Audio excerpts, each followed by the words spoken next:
Cordial saludo, mi nombre es Andrés Pérez Sierra, yo soy nutricionista dietista, especialista en ciencia y tecnología de alimentos, docente del programa de nutrición y dietética de la Facultad de Ciencias de la Nutrición y los Alimentos de la Universidad CES.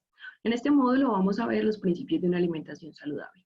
Cuando hablamos de una alimentación saludable, tengo que remitirme al año 1935, cuando el doctor Pedro Escudero, un médico argentino, estableció 4 términos para definir la alimentación saludable. ¿Cuáles son esos términos? Que esa alimentación debe ser completa, debe ser equilibrada, debe ser suficiente y debe ser adecuada.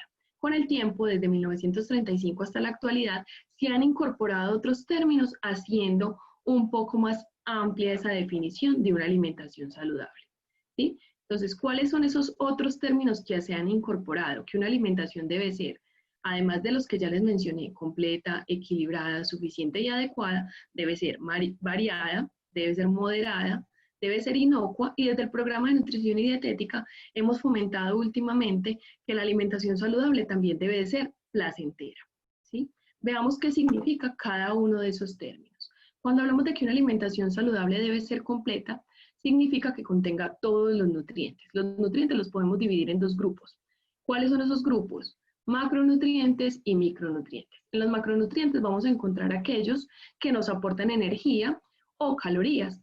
Vamos a encontrar las proteínas, las grasas y los carbohidratos. Las proteínas nos aportan por 1 gramo 4 calorías, las grasas por 1 gramo nos aportan 9 calorías y los carbohidratos por 1 gramo nos aportan 4 calorías. Mientras que las vitaminas y los minerales no nos aportan energía, pero se requieren en cantidades adecuadas para tener un buen estado de salud y el adecuado funcionamiento del organismo. Cuando hablamos de que una alimentación sea equilibrada, sale de allí que la nutrición es la ciencia del equilibrio, es decir, en la alimentación no podemos incurrir ni en deficiencias ni en excesos, siempre debe ser muy equilibrada esa balanza como la vemos aquí en la imagen. Entonces, cuando hablamos de equilibrada, podemos hablar de 2 extremos muy importantes. Uno es el del sobrepeso y la obesidad, y otro es el de la delgadez y la desnutrición. Entonces, cuando tenemos un ingreso de energía a partir de los alimentos superior al egreso de energía que tenemos, es decir, si no gastamos adecuadamente esa energía que obtenemos de los alimentos por medio del ejercicio u otro tipo de actividad, entonces van a empezar a aparecer problemas de sobrepeso y obesidad, ¿sí? Y con ello, pues entonces otras patologías relacionadas, especialmente lo que son enfermedades crónicas no transmisibles. Mientras que cuando hay un egreso de energía mayor al ingreso de energía que hago con mi alimentación, empiezan a aparecer lo que son problemas de delgadez y desnutrición que también están asociados a otro tipo de enfermedades. Entonces, la balanza siempre debe mantenerse adecuada, ¿sí? Debe estar en equilibrio para tener un peso adecuado y que ese peso no influya en la aparición de enfermedades posteriormente. De allí aparece lo que son las porciones de los alimentos. Las porciones de los alimentos son establecidas ya que cada uno de nosotros tiene un requerimiento individual diferente, ¿sí? Entonces, hay diferentes formas de medirlos. Cuando vamos donde un profesional en nutrición y dietética, vamos a encontrar que utilizan módulos de alimentos para mostrarnos cuáles son las porciones de alimentos que deberíamos de consumir de acuerdo a nuestro requerimiento individual. Sin embargo, hay otras formas, como lo vemos aquí en la imagen, donde podemos medir, por ejemplo, una porción de pasta con un puño, una porción de mantequilla por medio de este dedito. Helado también lo podemos medir por medio del puño. Las verduras, si ven, las manos forman como un plato, donde entonces nos muestra que las verduras y hortalizas debemos de consumirlas en mayor cantidad, ¿sí? Tenemos el queso, que también lo podemos medir mediante estos 2 dedos, y la carne con la palma de la mano. Esos son algunos ejemplos de cómo podemos hacerlos. No quiere decir que uno requiera solamente una porción de pasta o una porción de verduras o una porción de carne. Todo depende de ese requerimiento individual y de allí la importancia del acompañamiento profesional por nutrición y dietética para establecer cuál es mi requerimiento y cuántas porciones de alimentos necesito al día.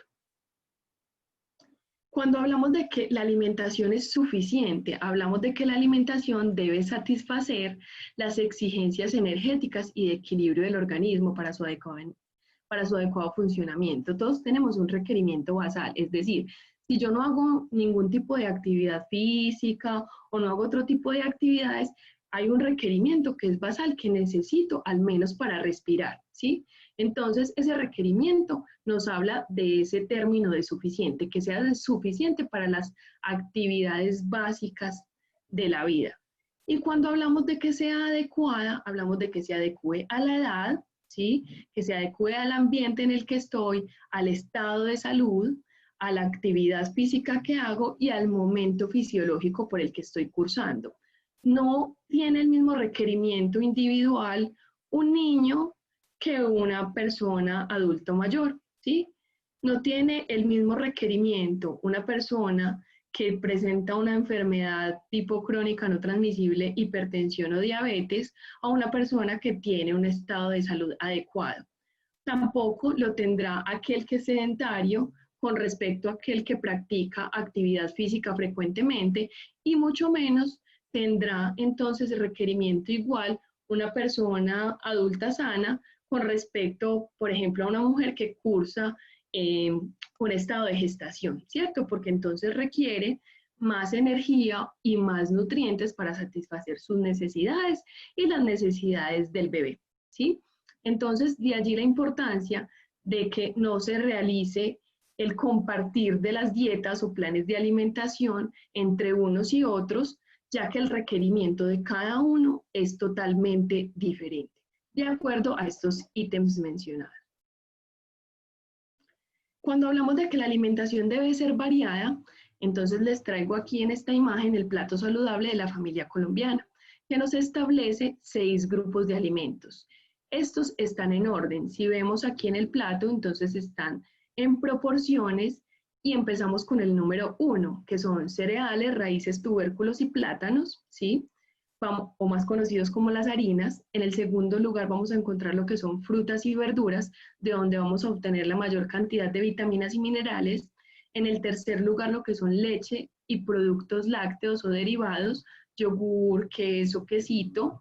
En el cuarto grupo vamos a encontrar lo que son las carnes, huevos y leguminosas secas. Aquí nos preguntaríamos, ¿por qué están las carnes con las leguminosas secas? Pues básicamente porque tienen un aporte de proteína importante que incluso se ha convertido en la opción para aquellas personas que son vegetarianas o veganas o de pronto que tienen limitaciones económicas y no pueden acceder todo el tiempo a lo que son productos cárnicos y por tanto se convierten en una muy buena opción para el aporte de proteína, sin dejar de decir que el valor biológico entre ambos es totalmente diferente y que cuando una persona solamente consume proteína a base de leguminosas tendrá que suplementar otros nutrientes que encontramos únicamente en las carnes.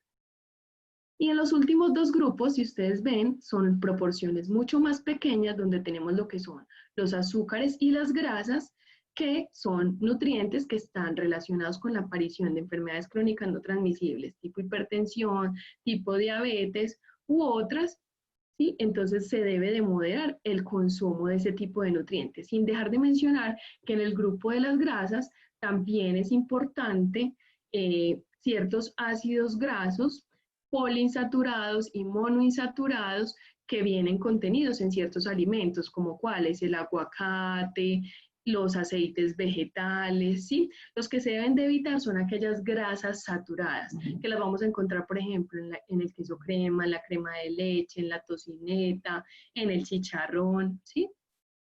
Bueno, entonces, en este plato, si podemos ver, también nos muestran lo que es el consumo de agua, supremamente importante para la parte de hidratación, ¿sí? Evitando también entonces promover el consumo de bebidas azucaradas y vemos aquí en esta parte inferior lo que es la promoción de la actividad física para poder entonces mantener el equilibrio que mencionábamos, ¿sí? Importante ese equilibrio entre el consumo y el gasto de energía que nos proveen esos alimentos.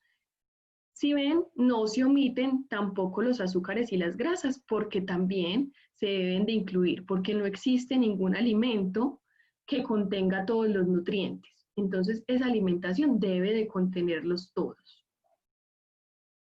Diariamente exigen los pacientes muchas preguntas. Entonces, ¿son mejores los alimentos integrales? ¿Es mejor con gluten o sin gluten?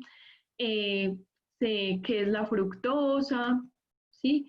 Si aumentan de peso o no. Entonces, allí debemos de explicarle a las personas que todos los alimentos caben dentro de un contexto de una alimentación saludable, que cada individuo debe de conocer su requerimiento y tener un acompañamiento profesional por nutrición y dietética para entonces tener un buen plan alimentario que cumpla con las exigencias que veíamos anteriormente, de edad, de estado fisiológico, del ambiente donde me encuentro, entre otros.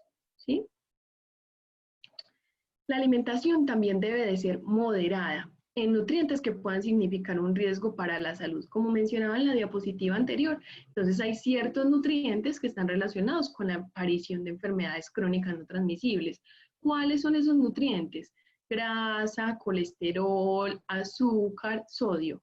Nosotros, ¿cómo podemos mirar que esos nutrientes estén altos o bajos o cómo en un alimento? Pues básicamente por medio del etiquetado nutricional de los alimentos. Entonces debemos de revisar cuántos gramos y cuánto porcentaje estoy cubriendo de esos nutrientes con los alimentos que consumo diariamente.